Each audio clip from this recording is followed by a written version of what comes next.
नमस्कार। मुद्दा तो है मैं आपका स्वागत है। मैं हूं आपके साथ ब्रजेश चौक से। आज मुद्दा है बड़े दाम सियासी संग्राम। जी हां, चीनी के बढ़ते दामों ने सियासत को गरमा दिया है। शक्कर की कीमतों में तेजी के बीच कांग्रेस ने बीजेपी को घेरना शुरू कर दिया है। नेता प्रतिपक्ष उमंग सिंगार ने एथेनॉल ब्लेंडिंग से लेकर चीनी के आयात तक कई सवाल खड़े किए हैं। कांग्रेस का दावा है कि करीब 10 साल बाद देश को चीनी बाहर से मंगाने की जरूरत पड़ी है।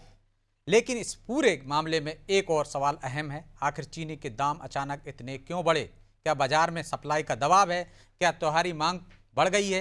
या फिर बिचौलिए और स्टॉकिस्टों की भूमिका भी इसकी वजह है? खैर, बीजेपी की तरफ से कहा जा रहा है कि समस्या का जल्द समाधान किया जाएगा और कीमतों में सुधार होगा। कुल मिलाकर चीनी के बड़े दाम पर सियासी संग्राम देखने को मिल रहा है, जिसकी वजह से कई सवाल खड़े हो रहे हैं। उन सवालों को भी हम उठाएंगे, लेकिन पहले देखिए रिपोर्ट।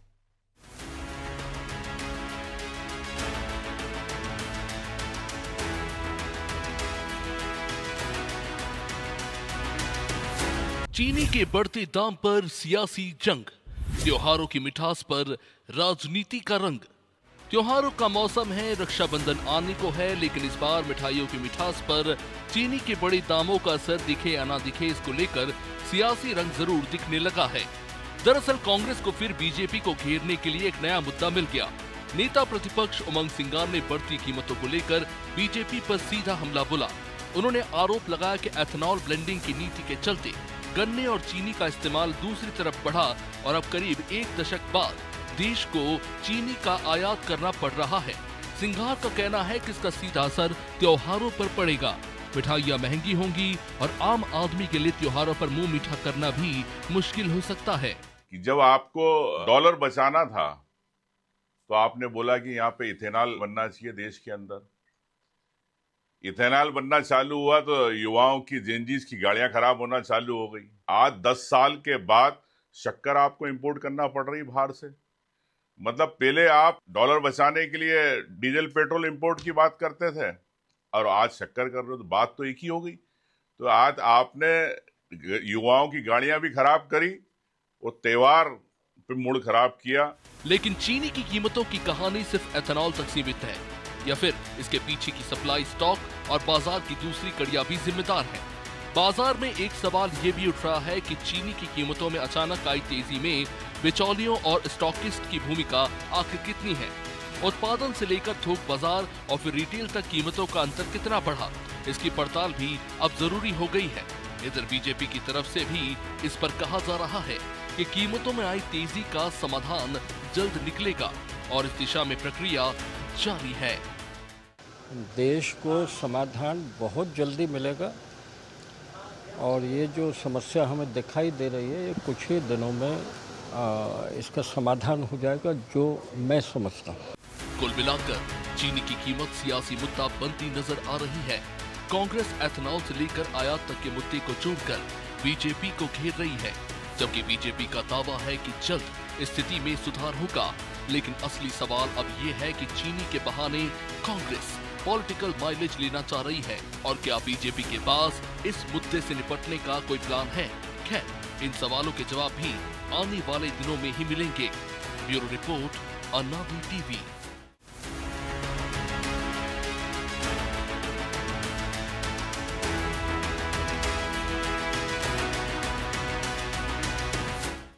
इस मुद्दे पर चर्चा शुरू करें उससे पहले वो सवाल जो जरूरी हैं।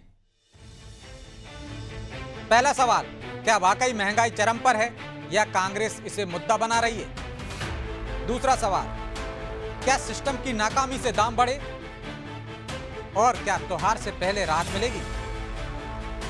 तीसरा सवाल, क्या इन बढ़े हुए दामों के पीछे सिस्टम की नाकामी है या फिर इसकी असल वजह कुछ और है? चलिए इन सवालों के साथ इस मुद्दे पर चर्चा शुरू करते हैं। चर्चा में हमारे साथ मौजूद हैं बीजेपी से डॉक्टर प्रेम व्यास, कांग्रेस से विक्रम चौधरी और राजनीतिक विश्लेषक के रूप में रविंद्र दुबे। आप तीनों मेहमानों का बहुत बहुत स्वागत है। और व्यास जी, शुरुआत आपसे ही करते हैं। कांग्रेस कह रही है कि महंगाई बहुत बढ़ गई है, इसके लिए आपका सिस्टम जिम्मेदार है, सरकार की नाकामी है।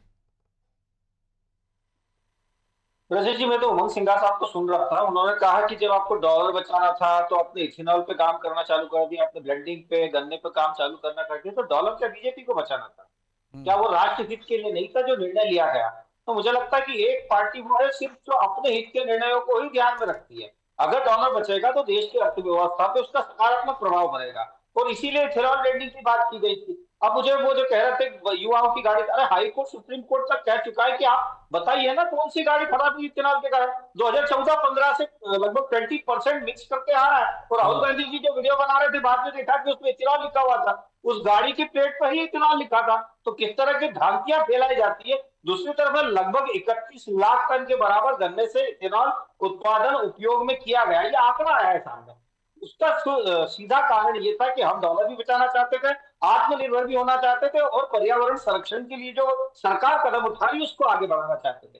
दूसरी तरफ इस बार ने देश की जो शुगर, जो हमारी कैपेसिटी, जो हमारा उत्पादन है, उन सबको लेके आंकड़ा प्रदर्शित करा था कि कमी नहीं है, लेकिन वो कह रहे हैं 10 लगभग साल बाद 280 आपको लाख। बाहर से मंगाना पड़ रही है, ये हालात हो गए। विजय जी, एक तो सबसे पहली बात कि इस मौसम की अनुकूलता के हिसाब से कई सारे रेट फ्लक्चुएट होते हैं, लेकिन कांग्रेस बताए ना, जब कांग्रेस अगर कहती कि पर्याप्त मात्रा में था तो 2004 में 14 रुपए रेट था। कांग्रेस जब गई 2014 में तो 40 रुपए था। भाई दुगने से ज्यादा इजाफा क्यों करा जब पर्याप्त मात्रा में भारत में मौजूद था? और अभी लगभग 12 वर्षों 15 वर्षों से 45 रुपए के आसपास जो है बनी हुई थी। अभी जो अंतरराष्ट्रीय बाजार में जो स्थितियां निर्मित हुई, जो इथेनॉल को लेकर प्लानिंग की गई, उसके कारण जरूर कुछ रेट फ्लक्चुएट्स हुए, और उसको लेकर भी आयात शुल्क भी घटा दिया गया। 10 लाख मीट्रिक टन के आसपास जो है स्टॉक लिमिट्स भी कर दी गई, ब्लेंडिंग भी कर दी गई, और इस्मा के द्वारा जो आंकड़े दिए गए थे उसके अनुसार लगभग 290 लाख मीट्रिक टन की उपयोगिता है, जिसमें 280 लाख मीट्रिक टन हमारे यहाँ है। लेकिन अगर पिछले वर्ष की तुलना में बात करेंगे तो अल नीनो के कारण जो 349 लाख मीट्रिक टन इस समय हो जाता था, उसमें कमी आई है। तो मौसम के अनुसार और दूसरा जो त्योहारों के अनुसार कहीं भी बाजार में कमी नहीं आई, इसके लिए अच्छा व्यास जी, ऐतिहासिक कदम भी वैश्विक उठाए। हालात इसके लिए जिम्मेदार हैं, बिचौलिए हैं? नहीं ब्रजेश जी, वैश्विक हालात तो इन विषयों के लिए हमेशा जिम्मेदार रहे हैं, क्योंकि रेट सिर्फ शक्कर या ऐसे कई सारे क्रूड, ये वैश्विक स्तर पर तय, सोने को लेकर कह रहे थे कि आप सोना कम कर दो। अरे भाई, वैश्विक स्तर पे जो रेट तय होते हैं, विश्व में फ्लक्चुएशन के कारण तय होते हैं, वो वैश्विक स्तर पे कम ज्यादा होते हैं, लेकिन सरकार उसमें जो लाभ दे सकती है, जैसे अभी हमें आयात को 0% कर दिया है, किसी भी तरह का शुल्क नहीं लिया जाएगा। उसके बाद हम कह रहे हैं ना 280 लाख मीट्रिक टन है हमारे पास, लेकिन 10 लाख मीट्रिक टन हम अधिक रखना चाहते हैं, क्योंकि त्योहारों में जो आर्टिफिशियल स्कार्सिटी आती है, जो एक कृत्रिम तौर पर उत्पन्न होती, वो ना हो पाए। और उसके बाद मैंने कहा आपको कंपेरेटिवली आप रेट चेक करिए, 2004 में 14 रुपए था, 2014 में लगभग 40 रुपए था, और उसके बाद लगभग 12-13 वर्षों में 45 रुपए के आसपास बने रहा वो। और उसके बाद अभी अंतरराष्ट्रीय स्थितियां जो निर्मित हुई है उसके कारण कुछ फ्लक्चुएशंस हुए हैं, लेकिन उसके बाद भी हम पूर्ति कर रहे हैं, कई सारे निर्णय लिए गए, हमने स्टॉक लिमिट्स लागू कर दी, उसके 31 अक्टूबर डेट भी तय कर दी है ठीक है, कि यहां तक आपको इन सब चीजों पे कार्य करना है। ठीक है। तो विक्रम जी, यूपीए सरकार में भी महंगाई थी, बड़ा मुद्दा था, चुनावी मुद्दा बना था, बीजेपी की सरकार आई थी, तब आप महंगाई पर नियंत्रण नहीं कर पाए, तो अब क्या नैतिक अधिकार है आपको महंगाई पे बात करना? और क्या वाकई में महंगाई चरम पर है, या सिर्फ आप सियासी मुद्दा बनाना चाहते हैं? वो कह रहे हैं 30 त्योहार की वजह से, वैश्विक हालातों की वजह से स्थिति बनी है। नहीं, आप तो प्रेम बयान से पूरी भाजपा को आधा एक घंटा और बुलवा दीजिए। विषय क्या है? विषय ये है कि 170 जो है आपका पेट्रोल हो गया है कि नहीं, और आपका जो है 70 रुपए आपकी चीनी हो गई है। मैं जानता हूं कि वो क्या बात करने वाला है, लेकिन बातों से भी कभी जख्म भरने वाला है। हम तो कह रहे हैं कि पूरी डिबेट में उनको बुलवा दीजिए, आधे घंटे बाद यदि शक्कर के रेट कम हो जाए तो हम इनका अभिनंदन किए देते हैं। अरे डिबेट से तो रेट कम होते नहीं है, चर्चा ही होती है। कैसी सरकार है कि इसके पास इतनी बातें हैं, इतने बहाने हैं, कार्यवाही के नाम पर ये लोग पूरी तरह असफल है। देखिए, ये जो पूरा मसला है किसी भी तरीके से बाजार के उतार चढ़ाव का विषय नहीं है। विषय क्या है कि गलत कृषि नीति, गलत औद्योगिक नीति का फर्क जो है दिखाई देने लगा है। भारत जो शक्कर में सरप्लस हुआ करता था, अब 15 लाख टन जो है शक्कर आपको आयात करनी पड़ेगी। आपने एक तरफ ये तुर्रा दिया कि हम चाह रहे हैं, अब शक्कर को कौन सी आप रुपए में थोड़ी खरीदेंगे। इनकी विदेश नीति का फेलियर ये है कि फादरलैंड के सामने ये झुक गए। जो ईरान से हमारा ट्रेड होता था, रशिया से हमारा रुपए में ट्रेड होता था, इन्होंने दबाव के कारण मुंह मोड़ लिया, तो आपको तमाम किस्म की योजनाएं और उपाय लागू करने पड़े। इन्होंने गन्ना सीधा खेत से उखाड़ा और सीधा पेट्रोल की टंकी में डाल दिया।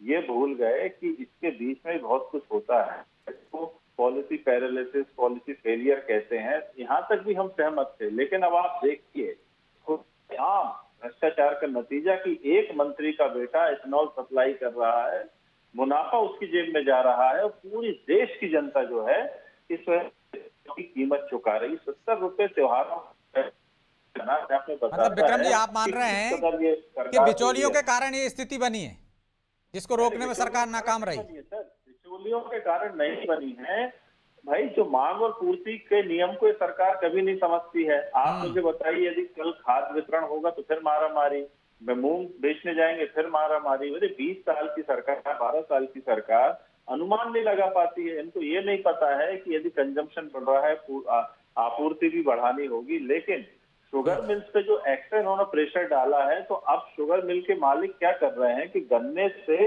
मोलाइसिस ज्यादा निकाल रहे हैं। मोलाइसिस जो है 50-60 रुपए लीटर ऑलरेडी। तो वो क्या है कि चीनी के उत्पादन को जो है कम करते, जो सीरा है वो चीनी में कम डाल के वो सीधा क्या करते हैं, इथेनॉल के लिए डाल देते हैं। छोटा सा जवाब ले लेता हूँ ब्याज जी, एथेनॉल के कारण और मांग और आपूर्ति का आकलन सही तरीके से सरकार नहीं कर पा रही, इस वजह से ये हालात बने। नहीं ब्रजेश जी, झूठे लेना, झूठे देना, झूठे भोजन, झूठे छपेना, मुझे बताइए कोई आंकड़ा बताया क्या? उन्होंने कहा रुपये में डील। आप स्वीकार रहे हैं, पहले तो आप गरिया रहे थे कि प्रधानमंत्री जी रुपये में डील नहीं कर रहे, आपकी फेक न्यूज दे रहे हैं। आज आप खुद ही कह रहे हैं ना रुपये में डील प्रारंभ हुई थी कई सारे देशों के साथ में। और दूसरा, मैंने तो बकायदा आंकड़ा दिया कि 280 लाख टन। आप बताइए ना कितनी खपत है, कितना कंजप्शन और कितना जो है मैन्युफैक्चर हो रहा है, कितनी बन रही है। और उसके बाद में मैंने आपको बताया अनलिनो के कारण जो हमारा जो टारगेट था 350 लाख मेट्रिक टन का, आप इनके मुंह से ब्रजेश जी एक भी आंकड़ा सुन लीजिए, बच्चा हो। लेकिन आप जो है हमें पूछेंगे कितनी खपत थी, कितना कंजप्शन था, विदेशी स्तर पर हमने वैश्विक स्तर पर क्या अचीवमेंट हासिल करे नहीं बता पाएंगे। जब ये बीच में रहेंगे क्योंकि इनका झूठ पकड़ा गया है। अब ये तर्कों से बात करेंगे, तथ्यों से नहीं करेंगे, ये बीच में डिस्टर्ब करने का कार्य करेंगे। ठीक है विक्रम जी, एक एक करके प्लीज, मैं आऊंगा ना आपके पास विक्रम जी। ठीक है, इनकी विदेश नीति समाप्त की पूरी तरीके से। रेट फ्लक्चुएशन की बात करते हैं, पेट्रोल लगभग 33 रुपए था, ठीक है ब्याज जी। विक्रम जी लौट रहा हूं, मैं दूसरे दौर में आता हूं। ठीक है, हमारे साथ दिलीप यशवर्धन जी भी जुड़े हैं, राजनीतिक विश्लेषक हैं। आपने दिलीप जी दोनों को सुना हुआ है, दोनों के पक्ष सुने हैं आपने। क्या सिस्टम जिम्मेदार है या जो कांग्रेस कह रही है वह वजह है? ब्रजेश जी, सिस्टम तो हर चीज के लिए जिम्मेदार होता है कि सिस्टम को ही तो ये बागडोर दी जाती है कि चीजों को संभाले। जो चीजें बेलगाम हो रही हैं, कानून की परिधि से बाहर जा रही है, जनता की जेब के बाहर जा रही है, जनता के अगेंस्ट जा रही है। और सबसे बड़ी बात, जो भारतीय संविधान का मूल प्रिंसिपल है, उस प्रिंसिपल के अलावा अगर सिस्टम काम कर रहा है, काम हो रहा है, तो उसको संभालने की जिम्मेदारी सिस्टम की ही है। मैं भाजपा की प्रवक्ता की बातें सुन रहा था, मैं इनकी एक बात से सहमत हूं और एक बात से बिल्कुल असहमत हूं। सहमत इस बात से हूं कि महंगाई बढ़ने का कारण केवल एथेनॉल नहीं है। एथेनॉल में गन्ने का इस्तेमाल होने से गन्ने के रेट नहीं बढ़ रहे हैं, उसके बहुत सारे कारण भी हैं। ये एक कारण हो सकता है, लेकिन जैसे महाराष्ट्र में इस बार बाढ़ बहुत आई है, अन्य प्रदेशों में बाढ़ आई, उस बाढ़ की वजह से फसलें खराब होना ये भी एक कारण है। मौसम की वजह से त्योहार आ रहे हैं, त्योहारों में जैसे रक्षाबंधन है, दिवाली है, ये त्योहार आ रहे हैं, तो इस समय चीनी की डिमांड ऑटोमेटिकली टाइम हाई हो जाती है। तो ये कारण है महंगाई बढ़ने और फिर बिचौलियों को भी थोड़ा मौका मिल जाता है कि भाई हाँ थोड़ा बहुत कमा लीजिए। इन कारणों का फायदा उठा करके जो बिचौलिए होते हैं, जो स्टॉकिस्ट होते हैं, जो ब्लैक मार्केटियर्स होते हैं, वो स्टॉक जमा कर लेते हैं। डिमांड ज्यादा होती है, सप्लाई कम हो जाती है। इकोनॉमिक का प्रिंसिपल है कि डिमांड जब ज्यादा होगी और सप्लाई कम होगी तो चीजों के रेट बढ़ जाएंगे। तो ये भी एक कारण है। लेकिन मैं भाजपा के प्रवक्ता की एक बात से बिल्कुल असहमत हूं, 100% झूठ बोल रहे हैं कि एथेनॉल की वजह से गाड़ी के एवरेज नहीं घटा है। इनकी गाड़ी का भी एवरेज घटा होगा, लेकिन इसलिए नहीं बोल रहे हैं। हर आदमी की गाड़ी, लेकिन वो तो गडकरी जी से लेकर तमाम केंद्रीय मंत्री स्वीकार कर चुके हैं ना दिलीप जी, कि अंतर तो आया है। आप नहीं बोलेंगे क्योंकि आप पार्टी लाइन से बंधे हैं, आपकी मजबूरी है, मैं समझ रहा हूं। पार्टी पहले ही क्लियर कर चुकी है कि अंतर तो आया है और आता ही है।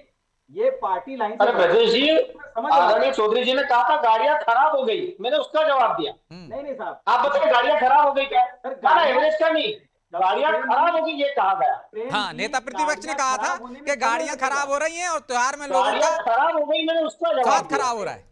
प्रेम जी, गाड़ियां खराब होने में समय लगेगा, और ये नितिन गडकरी जी ने अपने स्टेटमेंट में कबूला है कि हाँ, कुछ रबड़ के पार्ट्स खराब हो सकते हैं। इस बात को मंत्री जी ने कबूला है अपने स्टेटमेंट में। आप कैसे डराएंगे? रेट एवरेज 50% तक घटा है, मेरी अपनी गाड़ी का घटा है। मैं दूसरों की बात ही नहीं कर रहा हूं, मेरी अपनी गाड़ी का घट गया है। और हर आदमी की, मतलब आप अगर शोरूम में और 50% मुझे लगता है अतिशयोक्ति हो जाएगी, तो हर आदमी यही शिकायत लेके दिलीप जी, भैया गाड़ी का एवरेज घट गया है। सब गाड़ी चलाते हैं, अपन तीनों चारों यहाँ बैठे हुए हैं। E20 पेट्रोल है, तो इस बात को नकारा नहीं जा सकता है। और गन्ने के रेट बढ़ने का या चीनी के रेट बढ़ने का ये एक कारण है, एडिशनल कारण है। ठीक है, व्यास जी जवाब दीजिए। मैंने इसीलिए कहा सम्मान के साथ आदरणीय उनकी बातों का जवाब दिया। उन्होंने कहा गाड़ियां खराब हो गई, युवाओं की गाड़ियां खराब हो गई, मैंने उसको लेकर जवाब दिया था। पेट्रोल जो एवरेज को लेकर उसमें कोर्ट में गलत दिया है, उसमें स्पष्ट उल्लेख 2005 किलोमीटर का अंतर हो सकता है, लेकिन ये तो 2014-15 से कंटिन्यूएशन में उस मात्रा में मिलाया जा रहा है। आराम विक्रम जी, आप ही के पास आ रहा हूं। विक्रम जी, आप ही के पास आ रहा हूं। ये हर जगह इनका रहता रनिंग कमेंट्री, इनको कहीं कमेंटेटर बना दीजिए भाई। यहाँ डिबेट कर रहे हैं, रनिंग कमेंट्री कर रहे हैं। सुन लीजिए ना, आपके समय सुन रहा था शांति से आपको भाई, मैं तो सुन रहा था ना शांति से। आपके पास तथ्य तर्क है तो आप तथ्य तर्कों से मेरी बात का ध्वस्त कर देना। अगर तथ्य तर्क नहीं है तो रनिंग कमेंट्री करिए, बिल्कुल चिल्लाइए बीच में। अब सुन लीजिए, मैंने कहा कि हमने स्वीकार करा है कि उसमें से कुछ फ्लक्चुएशन हुए हैं, कुछ एवरेज में भी फर्क पड़ता है, लेकिन ओवरऑल आप अगर देखेंगे तो उसके लिए पर्यावरण वाली विषय जो था, जिसको लेके चिंता जाहिर की गई थी, उस पर हम महत्वपूर्ण भूमिका अदा करेंगे। और इसी को लेके कई सारी योजनाएं बनाई है, कई सारी जो इम्प्लीमेंटेशन है वो किए गए। दूसरी तरफ मैंने आंकड़ों के साथ में बताया कि हमारा इस समय तक लगभग 349 लाख टन के आसपास गन्ना होना था, लेकिन वो नहीं हुआ क्योंकि पिछली बार हुआ था 8 लाख टन निर्यात किया गया था। तो ब्रजेश जी में रेट्स की बात करूं, ब्रजेश जी ठीक है, जी बोलिए बोलिए। को प्रोत्साहन 2004 में पेट्रोल के रेट थे। विक्रम जी आ रहा हूँ, मैं आप ही के पास आ रहा हूँ। कुंटल बेच रहे हैं गन्ना। आप जब विक्रम जी आ रहा हूँ मैं आपके पास, थोड़ा सा समय मांग रहे हैं, ले लेने दीजिए। जी व्यास जी। ब्रजेश जी, जो महंगाई की बात करते हैं, 2004 में 33 रुपए 71 पैसे था, 2014 में लगभग 73 रुपए 66 पैसे के आसपास पहुंचा। डीजल भी 2004 और 2014 में comparatively we can see the rates, और अभी के रेट्स भी देख लो 100 रुपए के आसपास। उसके बाद में नॉन सब्सिडाइज जो सिलेंडर होता था 980, और उसके बाद में 1241 रुपए के आसपास पहुंच गया था। और अभी के रेट देख ले, उस समय 6 मिलते थे, अभी पूर्णतः से 12 मिल रहे हैं। आटा जो था लगभग 10 रुपए किलो था, डबल हुआ 21 रुपए किलो 2014 में, और अभी 32 रुपए के आसपास पहुंचा था। दूध 16 रुपए लीटर था 2004 में, उसके बाद में सत्यार काहे नहीं सुनते भाई? आपको सत्यता बताएंगे तो वो भागोगे। अब बताइए ना, मेरी बात को ध्वस्त कर देना कि नहीं साहब 2014 में इतना था, 2024 में ध्वस्त कर देना। सुन लीजिए ना, अब सिलेंडर जो ठीक है, आप जवाब ले लीजिए व्यास जी, प्लीज जवाब ले लीजिए। विक्रम जी, 2008 से 2014 तक, 2009 में हमने देखा चीनी, दाल, प्याज, सब्जी, और 2013-14 में तो 100 रुपए किलो प्याज हो गई थी। क्या वैसे हालात अभी दिख रहे हैं आपको? नहीं, हालात ऐसी क्यों नहीं है? आप सब्जी के मार्केट में जाइए,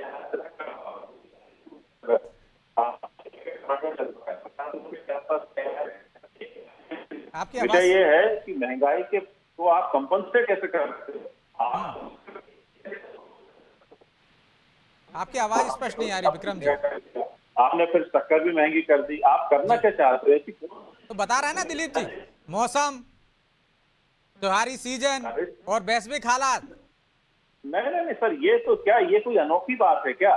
सरकार भाई जो कारण आप बताते थे, इन्हीं आपदाओं से जनता को देने के लिए सरकार बीच में ताकत खड़ी होती है। तो आप क्या कह रहे हो कि सरकार कुछ नहीं कर सकती, हालात और परिस्थितियां ज्यादा महत्वपूर्ण है? तो भाई ये मान लेना और हट जाए अपनी कुर्सी से। हम तो इसी आज नहीं, वो वही कह रहे हैं जो मनमोहन सरकार कह रही थी 2009 से 2011 के बीच में। उन्होंने खुद माना था तत्कालीन प्रधानमंत्री ने कि महंगाई समस्या है। क्या वैसे हालात लग रहे हैं आपको? मानते हैं इस बात को, पहले महंगाई की समस्या और ये मान लें कि पॉलिसी पैरालिसिस है, पॉलिसी फेलियर, तभी तो महंगाई की समस्या है। सरकार का काम ये नहीं कि सुबह उठ के दुकान खोलना, सरकार का काम ये है हालात क्या हो करनी पड़ती है, रोज जय श्री राम, धर्म, वंदे मातरम, इसके अलावा कोई काम नहीं इस सरकार को। तो आपकी सरकार तो ये सब नहीं कर रही थी ना, फिर क्यों महंगाई आ गई थी? हमने तो वो नारा भी देखा है, आ गए शक्कर पी गए तेल, ये कांग्रेस के बैल। 2008 से लेकर 2013 तक महंगाई सबसे बड़ा मुद्दा थी, तो कुछ रोल मॉडल अपना लेते, कुछ आपने अपने राज्यों में कुछ अपनाया हो तो वो बता दीजिए कि भैया इनकी वजह से बढ़ रही, हमने सिस्टम सुधार दिया। विक्रम जी, लगता है कुछ नेटवर्क प्रॉब्लम है। जी ब्यास जी, कुछ कह रहे हैं आप? भाई ब्रजेश जी, जय श्री राम और वंदे मातरम से इतनी नफरत क्यों है? बात हम वैश्विक नहीं, स्तर उनका की कहने कर का रहे हैं, मतलब है कि आप जय श्री राष्ट्रीय राम इसी में लगे रहते हैं, बाकी सरकार पर ध्यान नहीं देते। ब्रजेश जी, होलसेल प्राइस इंडेक्स कुछ होता है, ये पहले तो चैलेंज है, ये बता दें मुझे आज कितना है होलसेल प्राइस इंडेक्स, और लगभग 3 महीने पहले का कितना है, और कितना रहा है कांग्रेस के शासन में। 2 डिजिट में 12% के आसपास महंगाई पहुंच गई थी, और विकास दर क्या था, लगभग 3 से 4%। आज लगभग 6% से ज्यादा की ग्रोथ रेट है, जिसको वैश्विक स्तर पर IMF अप्रूव कर रहा है। हम ऑटोमोबाइल सेक्टर्स हो, मोबाइल मैन्युफैक्चरिंग सेक्टर्स हो, ग्रीन एनर्जी हो, ऐसे कई सारे सेक्टर्स में हम प्रथम पोजीशन पर है। तो मुझे लगता है कि पहले कांग्रेस को ये सब चीजें देखना चाहिए। दूसरी तरफ इन्होंने कहा कि महंगाई के लिए कई सारे कदम उठाए गए, हमने स्टॉक लिमिट्स लगाई गई है, स्टॉक होल्डिंग्स कर दी गई है, उसके बाद में आयात जो शुल्क था उसको घटा दिया गया है, कहीं पर भी आर्टिफिशियल स्कार्सिटी नहीं हो, इसलिए बाजार में ये हालात बने क्यों सर, ये तो बताइए आप जनता को। उसके अनुसार ही यहाँ पर व्यवस्था। लेकिन दिलीप जी, महंगाई तो हमने कांग्रेस शासन में भी देखी, अभी भी महंगाई है। क्या आप भी मान रहे हैं कि जनता त्रस्त है, पहले जैसे हालात हैं, कि अभी जनता समझ रही है कि वैश्विक हालात हैं मौसम की, जो आपने कारण बताए? नहीं ब्रजेश जी, महंगाई तो हमेशा बढ़ती रही है और इस सरकार में भी बढ़ रही है। मोदी जी ने आने से पहले एक नारा दिया था कि बहुत हुई महंगाई की बार, अब की बार मोदी सरकार, तो ये नारा तो सफल नहीं हुआ उनका, वो महंगाई तो नहीं कम कर पाए। मैं इस बात को दावे से कह सकता हूँ कि ये नारा एकदम फेल है। इन्होंने कांग्रेस के जमाने में बहुत कहा था कि सिलेंडर लेकर के स्मृति ईरानी जी बैठती थी, चूड़ियां भेजती थी, वो सिलेंडर के रेट आज कहाँ पहुंच गए, और ऐसी कौन सी चीज है जिसके रेट घटे हैं? कोई चीज के रेट घटे नहीं। ये तय है और सत्य है कि समय के साथ चीजों के दाम बढ़ते हैं, लेकिन एक्सेप्शनली बढ़ते हैं। ये हमने सीपीआई को देखा है कि 10% औसत था 12-13 में, इसके बाद भी वो बरकरार रहा है। थोड़ी राहत मिली, हमने देखा है 14 से 16 के बीच में, फिर हमने देखा कोविड के दौरान बढ़ा है। ऐसा नहीं है कि राहत नहीं मिली है, फिर इसके बाद जब वैश्विक हालात हुए तो फिर थोड़ा सा बढ़ा है। नहीं, जो आंकड़े हैं मैं वो बता रहा हूं। नहीं, राहत मिलना इसको नहीं कहते कि थोड़े दिन पहले पेट्रोल के दाम 2 रुपए घटाए गए थे, फिर 2.5 रुपए बढ़ा दिए गए, इसको राहत मिलना नहीं कहते। और अगर मान लीजिए हमारा कंट्रोलिंग सिस्टम क्या है, वैश्विक चीजों पर, वैश्विक बाजार पर हम बहुत सारी चीजों के लिए निर्भर करते हैं, मैं मानता हूं, और हमारा कंट्रोल भी नहीं है ना। अब ये तो आप भी जानते हो, पेट्रोल पे डीजल से बहुत सारे दाम बढ़ जाते हैं। बिल्कुल बढ़ जाते हैं, लेकिन जब पेट्रोल और डीजल के दाम घटते, जब बैरल के दाम घटते हैं, तो उस घटे दाम का पूरा इफेक्ट हमको नहीं दिया जाता है, ये भी सत्य है। वो बीच का जो पैसा होता है वो सरकार के खजाने में जाता है।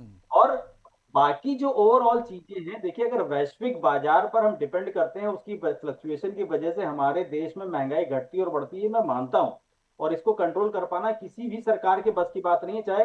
लेकिन दिलीप जी, जितना असर बाकी देशों पर हमने पड़ते देखा है, उतना तो नहीं पड़ा ना। कोशिश तो हुई है कहीं। अब आप कहते हो को घटा देते हैं, घटाने के बाद बाकी चीजों के दाम भी तो नहीं घटते, पेट्रोल डीजल के घटा दिए जाए तो बाकी चीजों के दाम कहां घटते हैं? ये कंट्रोल कौन करेगा सर? प्राइस कंट्रोलिंग किसका काम है? मेरा काम है एज ए जनता की। तो सरकार का काम है। छोटा सा जवाब दीजिए ब्यास जी, समय नहीं है। नहीं ब्रजेश जी, मैं तो मानता हूं कि प्राइस इंडेक्स में बढ़ोतरी होती है, क्योंकि किसान और कई सारे उत्पादक है, उनको भी समय समय पर रेट मिलना चाहिए। लेकिन किस तरह से बढ़ती है? क्या 200 गुना बढ़ी है 10 में? क्या 250 गुना बढ़ी है? क्या 170 गुना बढ़ी है? प्रश्न ये है कि किस अनुपात में महंगाई बढ़ी है। और किस अनुपात में सुविधाएं बढ़ी है। इन दोनों को देखना चाहिए अगर ईमानदारी से विश्लेषण हो तो। मैं कह रहा हूं आपको पेट्रोल 2004 में उसके बाद में 117 गुना बढ़ा है। आप बताइए मोदी सरकार ने 117 गुना बढ़ा है क्या? उसके बाद में डीजल लगभग जो है 155 गुना बढ़ा है। आप बताइए मोदी सरकार ने 155 गुना बढ़ा। ऐसे आटे के रेट, ऐसे चावल के रेट, मस्टर्ड ऑयल के रेट, सीमेंट के रेट ये तो आंकड़ों की बाजीगरी है। मैं माफी चाहता हूं, मैं समय की बाध्यता है इसलिए चर्चा को यहीं विराम देना होगा। आप तीनों मेहमानों का बहुत बहुत धन्यवाद। तो वाकई में आंकड़ों की बाजीगरी है, या एक सरकार में राहत थी दूसरी में नहीं है, या महंगाई बढ़ रही है जनता त्रस्त है, तो इस पर अंकुश कौन लगाएगा?